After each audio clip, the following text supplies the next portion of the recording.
Hello everyone, back to today's second video. Going to have a look at the weather next week, 10 days for today's second video. Also bring you up to date with a few things like the solar tracker, what's happening with the CET, and also I'll have a look at the temperature in the stratosphere over the North Pole as well. Got plenty of snow pics to show you in the coming days. Haven't got time to show them in today's video because I'm running a bit late, but I will be endeavouring to show you some snow pictures that have been emailed to me today, and also been posted at the comment box at GazWeathers. They'll be coming up in the videos in the coming weeks. So keep sending your snow pictures to gazweathers@gmail.com, and we will try and show as many as we can. We're getting a lot, so probably won't be able to show all of them, but we will try and show as many as we can in the coming videos. And also, of course, you can post them to the comment box at GazWeathers. Just to say that later on today, we've got the 19th Christmas update coming up. That will be with you around 7 o'clock this evening on the Christmas updates page. We'll be just using the GFS for the first time this season for that one. And what else have I got to tell you? So I'm going to tell you about early today. We released Snow Watch, looking at all of the snow that's happened across the country in the last few hours. It has been a very snowy night and morning, or it was a very snowy night and morning across large parts of England and Wales. Have a look at Snow Watch and see what you think. We're going to begin actually looking at the snow. So it is turning a little bit more lighter and more showery in nature, but you see we have still got a massive precipitation across many parts of England and Wales. If you have a look at the precipitation type, you'll see there's still a lot of snow falling, particularly now focusing on the West Midlands and Wales. It's turning a little bit more showery in nature over towards East Anglia and parts of eastern England. Mostly rain down in the south, a wintry mix across East Anglia, across London, I should say, in parts of Essex. We have had reports of both snow, sleet and rain in that area. And in our live chat with Quantum, and watch out on the live discussions page, by the way, it's still here at website, we've kept indefinitely.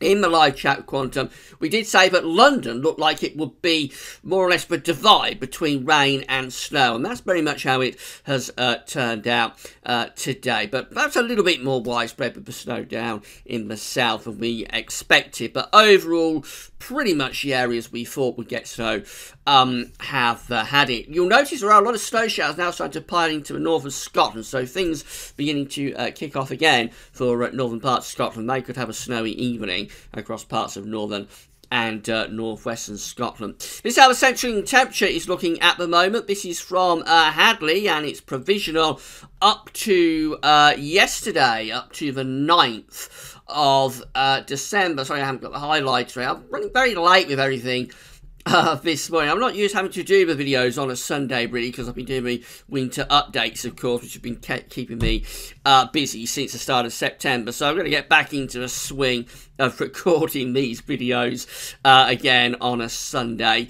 By the way, in the new year, we'll be bringing back the Sunday Roundup. So if you enjoyed the Sunday Roundup that we did last year, from sort of January through to August, through to summer, then the GazWeathers Sunday Roundup will be returning in the new year. But this is how the CET is looking. It's provisional up to the 9th. Up to yesterday, we stand at 5.7, an anomaly of 0.7 of a degree above average. So it's a little bit above average. Maybe a bit surprised because it has felt quite cold to me so far this December. That's going to be dropping like a stone, I think, in the coming days. So by this time next week, that may well be under 3 degrees, I would have thought. So certainly under 4 degrees anyway. So it is going to be quite a cold week we've got coming up. This is quite interesting. This is showing all the yearly CETs back to the 1700s, which is just here, about 1780. Each individual blue bar is 1 year's worth of central temperatures. We can see that the green bar is this year, it's 2017, and you'll notice that is quite substantially now underneath that bar just there, and also underneath that bar just there. These are our two warmest years on record. I think they're 2006 and possibly 2014. So we're not going to have the warmest year on record this year. It did for a time earlier in the year look as though we may threaten 2014 and get the warmest year on record, but I don't think we're going to do that now. This green bar for 2017 is underneath quite significantly now the warmest year on record, and it's probably going to lower a bit more actually, that green bar, by the time we get through to the end of the year, because I'm expecting December to be at the very least no better than average and possibly even a bit colder than average. So the warmest year on record, that's safe for this year. 2017 won't be the warmest year on record. We can say that quite definitively. That's for the CET region. I think it'll apply for the UK as well. This is Gareth's winter update solar activity tracker. So I haven't shown you this since we did the last winter update, which I think was a couple of weeks ago now. And we're still at a very, very low level of activity. Our good friend James Aquila sent this through. This red line here shows where we are for the sunspots in terms of our trend line. You can see we are more or less flatlining at the bottom. Now we're at a very, very minimal level of activity. Where we have actually entered solar minimum, yeah, I'm not sure. It's a bit early to say we have entered solar minimum, but certainly we are at a very, very minimum level of activity. You'll be seeing that every week when we start the Gareth's Sunday Roundup in January. So a big thank you to James Aquila for keeping the solar activity tracker updated for us. This is the temperature at 30 HPA over the North Pole. You can see that the grey line here is the trend this time of year. The black line is where we are with those temperatures at 30 HPA in the stratosphere over North Pole. And we are modestly warm at the moment. We're somewhere between around minus 70 and minus 60 degrees. We are a little bit above average, a little bit above the grey line for the time of the year. If we go even higher up and have a look at 10 HPA, this is how things are looking at 10 HPA. So, yeah, a little bit of a warming is taking place there as well. Yeah, that's not a sudden stratospheric warming. Don't be thinking about it. It's just a very slight warming at the top level of the atmosphere in the stratosphere, taking us a little bit above average. Now, we are seeing signs as we get towards Christmas. We might have quite a significant warming going on in the stratosphere over the North Pole. So this is the temperature forecast for the stratosphere at 10 HPA over the North Pole from the GFS one. This is at meteoseal.fr. You can see these blue colours there indicating the cold temperatures that we've got in the stratosphere. I'm going to run you through. We're in the extended range of the GFS starting on the 18th of December. So this is as unreliable as all the other output in the extended range of the GFS. Do keep that in mind. But as I run you through and we get up towards Christmas, look what's happening towards Siberia. We're getting quite a pronounced warming appearing. And as we get to Christmas, actually that does turn into quite a major warming with those orange colours appearing. That is almost starting to get towards sudden stratospheric warming levels. To get to sudden stratospheric warming levels, you want to see the red colours turning up. So you want to go up to there on the scale, but there's the orange colours, and not all that far from getting towards a sudden stratospheric warming. It'd be interesting if we could run on another week or so, get to around the new year.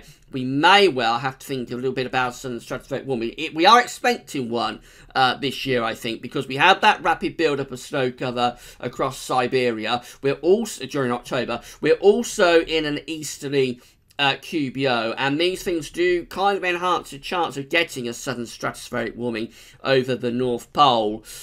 So watch this space on that. It could be as we get through to January, we might start seeing signs of a genuine sudden stratospheric warming.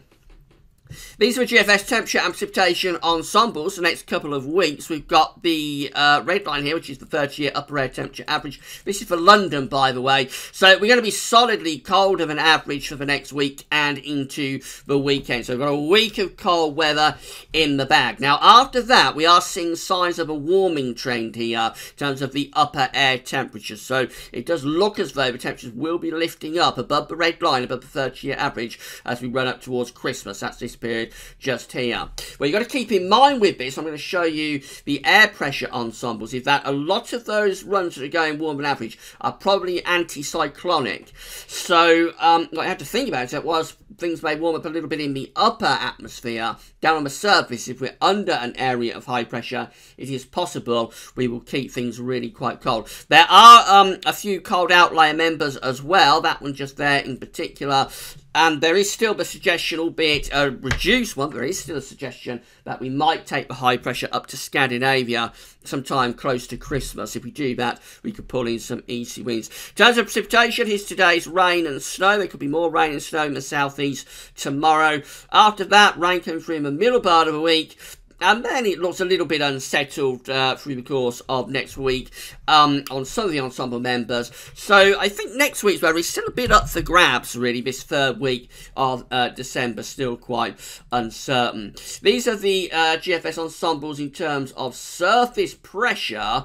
And also what you're going to look at here is surface temperature and air pressure. Again, below, we're starting cold at barely above freezing. It's going to go even colder in the next couple of days. And just generally a cold week. But next week, we do see signs that the temperatures are lifting up a little bit, becoming a bit less cold. There is a lot of scatter there, a few very mild members, but several are actually very cold. The air pressure is perhaps a little bit more interesting because you'll see that is lifting up. So we're starting off very low with the air pressure at the moment, just keeping it quite low really with this cold weather for the rest of the week. But from the weekend and into next week, or I should say the coming weekend and into the following week, you'll notice that the air pressure is lifting up here going through this third week of December. So a lot of these ensemble members that are lifting the temperature up in the upper atmosphere at 850 HPA, they are also probably anticyclonic, which means it may not be as warm through this third week of December, or as mild through this third week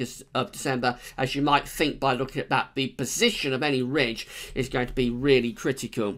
Temperature anomalies for the next week from the 10th to the 18th of December are coming out solidly colder than average, so no problems there. It is going to be a proper colder than average week in the week ahead. Precipitation anomalies are coming out a bit wetter than average in the south and a bit drier than average in the north, but it's really those temperature anomalies that are quite stark. We're seeing temperature anomalies there for next week between around 2 and 4 degrees below average, so a genuinely cold week is coming up.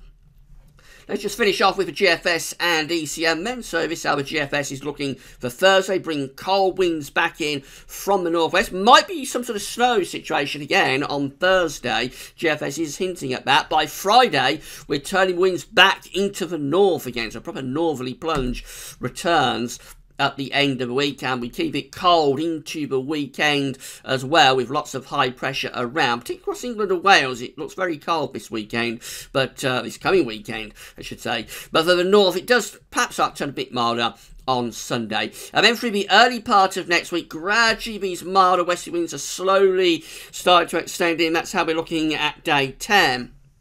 Still under a ridge to England and Wales, but for Scotland and Northern Ireland, it is looking quite cloudy and wet and milder up there. Notice pressure is rising, though, over Scandinavia. It wouldn't take much at all. I do mean it wouldn't take hardly any adjustments there to keep things really quite cold. So I don't think it is certain that this third week of December running up to Christmas is going to turn milder. We have a look at the east area. Finally, we've got these cold northwesterly winds coming through at the end of the week. So we return to cold northerly winds. We keep it cold into the weekend under this ridge, particularly for England and Wales. Will be lots of frost around.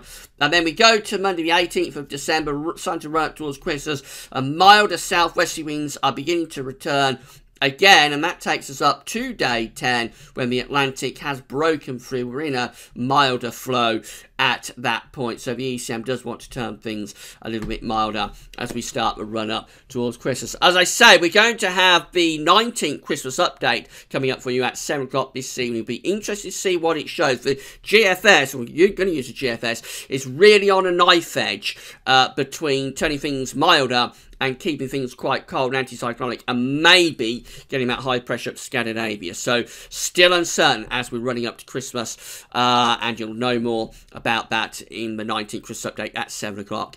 But for next week, certainly it is going to be cold. There's more wintry potential, especially on Thursday, and then winds are back into the north at the end of the coming week, leading to quite a cold weekend. Right, that's all for now. Come back for the Christmas update. That's all for now, and thanks for watching.